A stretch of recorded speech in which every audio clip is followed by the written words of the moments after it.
Hello. As many of you know, Megan and I have been going through a challenging time recently, and I've been finding strength in the Lord, as Anna talked about a couple of weeks ago, waiting on the Lord and finding our strength in Him.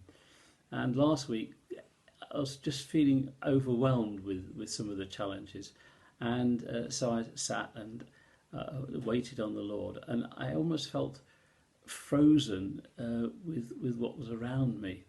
And in seeking strength, I turned to Psalm 23, and we know it well. And I turned to verse 4. Even though I walk through the valley of the shadow of death, I will fear no evil, for you are with me. Your rod and your staff, they comfort me. And that's what I was looking for, his rod and his staff to comfort me. But as I read it, I stopped at the first few lines.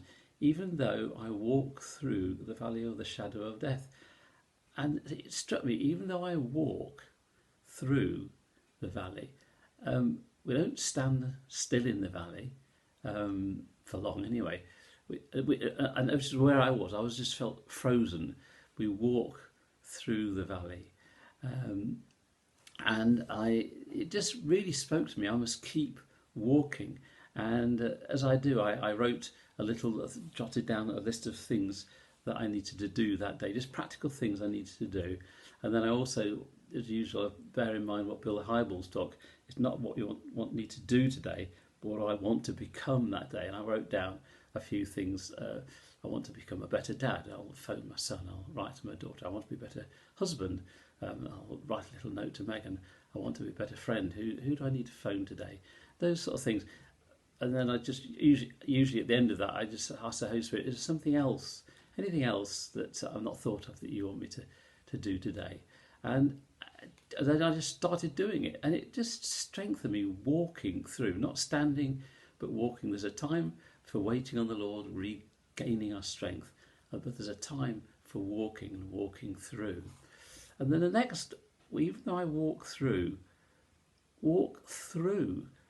we're not standing still in the valley. We're walking through the valley of the shadow of death. We are in a valley of a shadow of death at the moment with the coronavirus, but we're going to walk through it. There's going to come an end.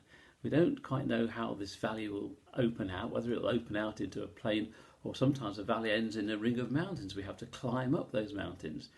But keep our eye on the fact that we will walk through. There will come an end to this.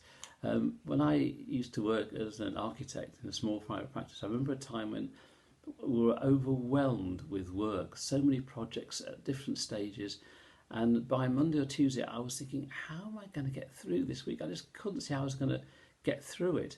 And it sounds silly, but I made a little promise to myself each week.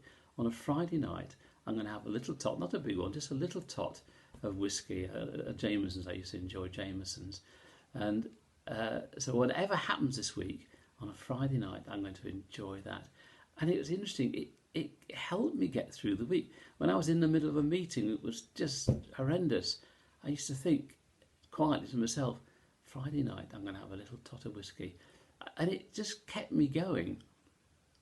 And as we go through this valley of the shadow of death, we'll come to an end. We can look forward to a time when we're either on the valley, on the plain, or from the mountaintop, and we are to look back on this time and think, that was tough, but we're better people for it.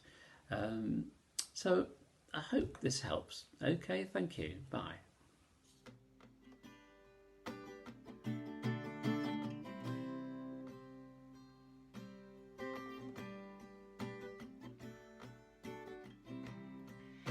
Atmosphere